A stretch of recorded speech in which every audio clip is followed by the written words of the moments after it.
அனைவருக்கும் வணக்கம்.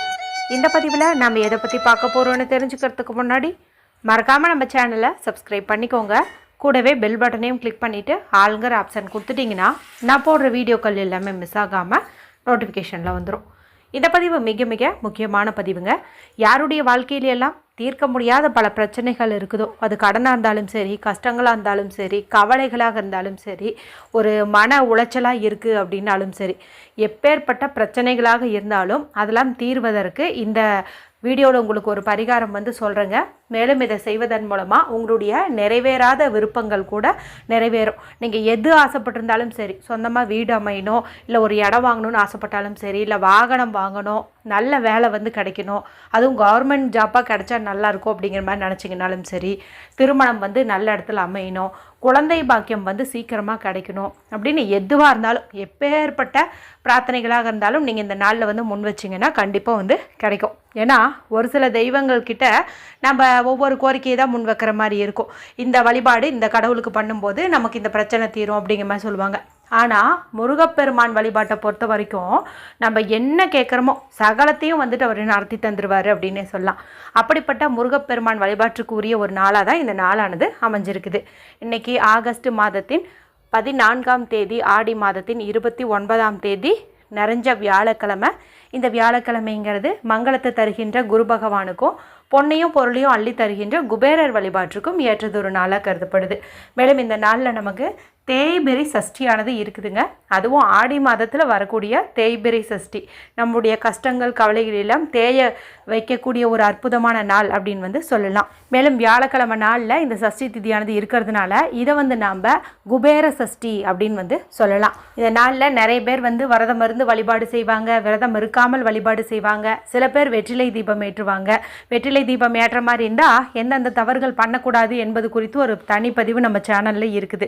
இது வரைக்கும் அது போல தவறுகள் பண்ணியிருந்தீங்க அப்படின்னா கூட இனி அந்த மாதிரி தவறுகள் பண்ணாதீங்க. இதன் மூலமாக நம்மளுடைய பிரச்சனை தீருதா இல்லையோ அதிகப்படியான பிரச்சனை நமக்கு கிடச்சிரும் அந்த தவறுகளால். அதனால் நீங்கள் அதை பார்த்து வச்சுக்கோங்க. எண்டு ஸ்க்ரீனில் வேணால் லிங்க்கு கொடுக்குறேன்.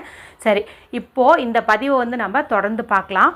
இப்படி வியாழக்கிழமையோடு வந்திருக்கக்கூடிய முருகப்பெருமானுக்கு உரிய இந்த நாளில் திருச்செந்தூர் முருகப்பெருமானை நினச்சி நீங்கள் இந்த பரிகாரத்தை செய்யும்போது கண்டிப்பாக உங்களுக்கு கை மேலே பலன் கிடைக்கும். அது என்ன, அறுபடை வீடுகளில் குறிப்பாக இன்றைக்கி திருச்செந்தூர் முருகனை மட்டும் நினைக்கணும் அப்படின்னு கேட்டிங்கன்னா, குரு பகவானுக்கு உரிய ஸ்தலம்னு பார்க்கும்போது திருவாலங்குடி, அது உங்களுக்கு தெரியும். ஆனால் முருகப்பெருமானுக்கு உரிய ஸ்தலத்தில் குரு பகவான் இருக்கிற ஒரு இடம் அப்படின்னு பார்த்தீங்கன்னா அதை திருச்செந்தூர் அப்படின்னு சொல்லலாங்க. திருச்செந்தூரில் குரு பகவானுக்கு தனி சந்நிதி உண்டு. ஏன்னா இந்த சூரசம்ஹாரம் நடந்தபோது கூட அவருடைய அறிவுரைப்படி, அவருடைய வழிநடத்தல் படி தான் போர் புரிஞ்சு வெற்றி கண்டார் அப்படிங்கிற மாதிரியும் சொல்லுவாங்க. சரி, இந்த பரிகாரத்தை ஆண்கள் பெண்கள் யார் வேண்டுமானாலும் செய்யலாம்.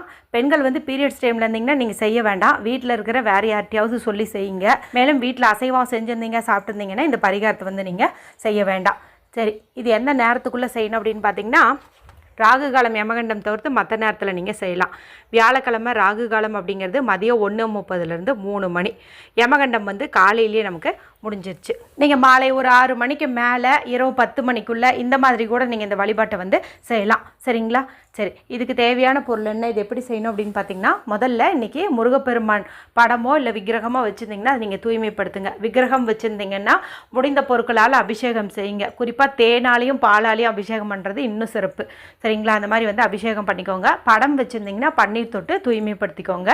ஆறுங்கரி எண்ணிக்கையில் சந்தன குங்குமம் இட்டுக்கோங்க.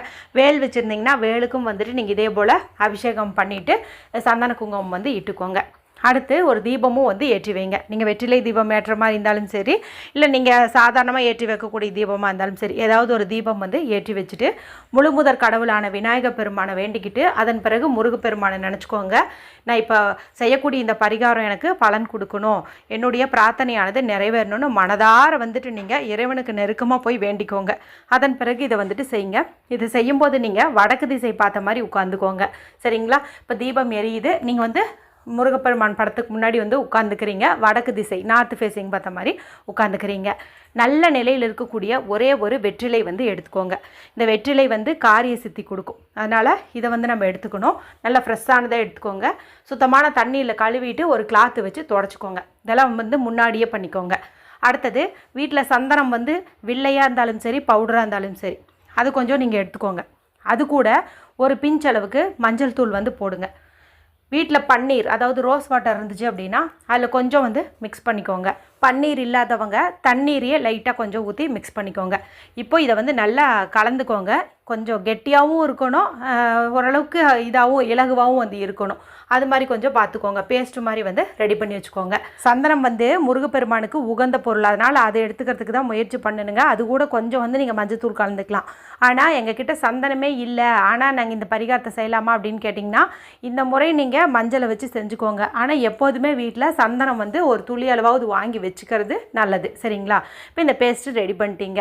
இப்போ என்ன பண்ணுறீங்க அப்படின்னா உங்களுடைய வலது கை அதாவது ரைட் ஹேண்டனுடைய ரிங் ஃபிங்கர் மோதிர விரலால் இந்த பேஸ்ட்டை நீங்கள் தொட்டு இந்த வெற்றிலையில் முருகப்பெருமானுடைய பிரணவ மந்திரமான ஓம் அப்படிங்கிறத வந்துட்டு நீங்கள் எழுதிக்கோங்க.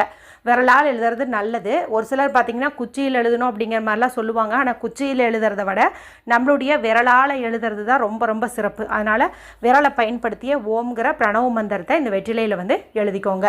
அதன் பிறகு ₹1 நாணயம் ஒன்று எடுத்துக்கோங்க. இதையும் முன்னாடி தண்ணீரில் கழுவிட்டு இது எதுக்காகனா நம்ம முருகப்பெருமானுக்கு காணிக்கையே எடுத்து வைக்க போகிறோம். எனக்கு இந்த குறிப்பிட்ட பிரார்த்தனை வந்து நிறைவேறணும்னு சொல்லி நம்ம முன்கூட்டியே வந்து எடுத்து வைக்கிறோம். அதனால் ₹1 எடுத்து இப்போ இந்த ஓம் வந்து எழுதி வச்சுருக்கீங்க பாருங்கள், அதுக்கு மேலே வச்சுருங்க. அடுத்தது செவ்வரளி பூக்கள் ஒரு 2-3 கிடச்சிச்சு அப்படின்னா கூட ஓகே தான். இப்போ அந்த பூக்களால் நான் சொல்லக்கூடிய இந்த ஒரு வரி மந்திரத்தை சொல்லி நீங்கள் இந்த வெற்றிலை மேலே வைங்க. அது என்ன மந்திரம் அப்படின்னு பார்த்தீங்கன்னா நம்மளுடைய கஷ்டங்களை கவலைகளை போக்கக்கூடிய ஒரு அற்புதமான மகா மந்திரம் அப்படின்னு சொல்லலாம். என்ன அப்படின்னு பார்த்தீங்கன்னா ஓம் நமோ குமாராய நம, ஓம் நமோ குமாராய நம, ஓம் நமோ குமாராய நம. உங்களால் முடிஞ்சிச்சுன்னா 27 உதிரி பூக்கள், செவ்வரளி பூவாக இருந்தாலும் சரி எந்த பூவாக இருந்தாலும் சரி, அதை எடுத்துகிட்டு அது ஒவ்வொரு முறையும் இந்த மந்திரத்தை சொல்லி நீங்கள் அந்த வெற்றிலையில் சமர்ப்பணம் பண்ணுறது இன்னும் நல்லது. இல்லைனா முருகப்பெருமான் படத்துக்கு கூட நீங்கள் இந்த மாதிரி பூக்களால் இந்த மந்திரத்தை சொல்லிகிட்டே வந்து அர்ச்சனை பண்ணுறது நல்லது. 108 பூக்கள் கிடச்சிதுன்னா 108 பூக்களாலையும் கூட பண்ணுங்கள். இது வந்து அப்படியே பூஜை அறையிலேயே இருக்கட்டும், ஒரு 6 நாட்கள் வரைக்கும் இருக்கட்டும். அதாவது இந்த வெற்றிலை வந்து அப்படியே ஓப்பன்லேயே இருக்கட்டும், அதுக்கு நடுவில் வச்ச காசும் அப்படியே ஓப்பன்லேயே இருக்கட்டும், பூஜை ரூம்லேயே வந்து இருக்கட்டும். 6வது நாள் அப்படின்னு பார்க்கும்போது நமக்கு ஆகஸ்ட் மாதத்தின் 19ஆம் தேதி செவ்வாய்க்கிழமை அன்னைக்கு வருதுங்க. இந்த செவ்வாய்க்கிழமைங்கிறது முருகப்பெருமான் வழிபாட்டிற்கு உரிய ஒரு நாள். மேலும் அந்த நாளில் பார்த்திங்கன்னா நமக்கு இந்த தடவை ஏகாதசியும் வந்து இருக்குது. சரிங்களா? அதனால் அற்புதமான நாள். இப்போ நீங்கள் என்ன கோரிக்கை வேணுமானாலும் நீங்கள் முன் வச்சுருப்பீங்க பார்த்தீங்களா, அந்த கோரிக்கை கண்டிப்பாக வந்து நடந்துடும். கொஞ்சம் சின்னதாக ஈஸியாக முடிகிற மாதிரி கேட்டிருந்தீங்கன்னா இந்த 6 நாட்களுக்குள்ளாரையே வந்து நடந்துடும். ரொம்ப பெருசாக கேட்டிருந்தீங்க, உங்ககிட்ட காசே இல்லை ஆனால் இப்போவே வீடு வாங்கணும்னு ஆசைப்பட்டீங்க அப்படிங்கும்போது அதுக்கான யோகத்தை உங்கள் ஜாதகத்தில் கொண்டு வந்துடும். கூடிய சீக்கிரமாக நீங்கள் நினச்ச மாதிரியே வந்துட்டு வீடு வாங்குவீங்க, கட்டுவீங்க, இந்த மாதிரி வந்துடும். அதே போல் குழந்தைக்கான ப்ராசஸ் உங்களுக்கு நல்ல டாக்டர் வந்து அமைவாங்க. இல்லைனா நீங்கள் இந்த மாதத்துக்குள்ளாரையே கன்சீவ் ஆகிறதுக்கூடிய வாய்ப்பு வந்து அதிகம். அதே போல் வரணும் பார்த்திங்கன்னா சீக்கிரமாக வந்து அமையும். வேலை கிடைக்கிற மாதிரி இருந்தால் உங்களுக்கு சீக்கிரமாகவே வந்துட்டு கிடச்சிரும். அதுக்கான ஆஃபர் லெட்டர் வரும். இல்லைனா நல்ல கம்பெனிலேருந்து இன்டர்வியூக்கு வந்து கூப்பிடுவாங்க. இந்த மாதிரி ஏதாவது ஒன்று பாசிட்டிவாக நீங்கள் என்ன நினச்சி கேட்டிங்களோ அதுக்கு ரிலேட்டடாக வந்து நடக்கும். இப்போ இந்த 6வது நாள் நீங்கள் இந்த ₹1 எடுத்துகிட்டு போயிட்டு பக்கத்தில் முருகப்பெருமான் கோவில் எது இருந்தாலும் சரி அந்த உண்டியலில் வந்துட்டு நீங்கள் போட்டுருங்க. இந்த வெற்றிலை நீங்கள் கால்படாத இடத்துல போட்டுருங்க. அப்படி உங்களுக்கு இப்போ பக்கமாக சமீபமாக ஒரு 2 மாதத்துக்குள்ளார நாங்கள் திருச்செந்தூர் போகிற மாதிரி ஒரு பிளான் வச்சுருக்குறோம் அப்படிங்கிற மாதிரி ஏதாவது ஒரு ஐடியா இருந்துச்சு அப்படின்னா நீங்கள் திருச்செந்தூர் கோவில் உண்டியல்லையே கொண்டு போய் இந்த காணிக்கையை வந்து போட்டுருங்க. எல்லாருக்குமே வந்துட்டு அப்படி திருச்செந்தூர் போயிட்டு சமர்ப்பணம் பண்ணுறதுங்கிறது கொஞ்சம் இயலாது இல்லையா? ஏன்னா அவங்களுடைய வறுமை நிலை காரணமாக இருக்கலாம், சில சூழ்நிலைகள் ஒத்து வராமல் இருக்கலாம். அதனால தான் நான் வந்து அவங்கள சரி முருகப்பெருமான் கோவிலில் சேர்த்துருங்கன்னு சொன்னேன். ஆனால் எங்களுக்கு இப்போ பக்கமாக போகிற மாதிரி ஐடியா இருக்குது அப்படின்னு நினச்சிங்கன்னா நீங்கள் பேசாமல் அங்கேயே கொண்டு போயிட்டு இந்த ₹1 செலுத்திடுங்க. கண்டிப்பாக இந்த எளிமையான பரிகாரத்தை வந்துட்டு செஞ்சு பாருங்கள். ஏன்னா இதில் அற்புதமான மந்திரம் வந்து யூஸ் பண்ணிக்கிறோம். உங்களுடைய நிறைவேறாத விருப்பங்கள் யாவும் 6 நாட்களுக்குள்ளே நிச்சயம் நிறைவேறும். வீடியோ பிடிச்சதான் மற்றவங்களோடையும் ஷேர் பண்ணுங்கள், லைக் பண்ணுங்கள். மற்றும் ஒரு பயனுள்ள பதிவில் உங்களை சந்திக்கிறேன். நன்றி, வணக்கம்.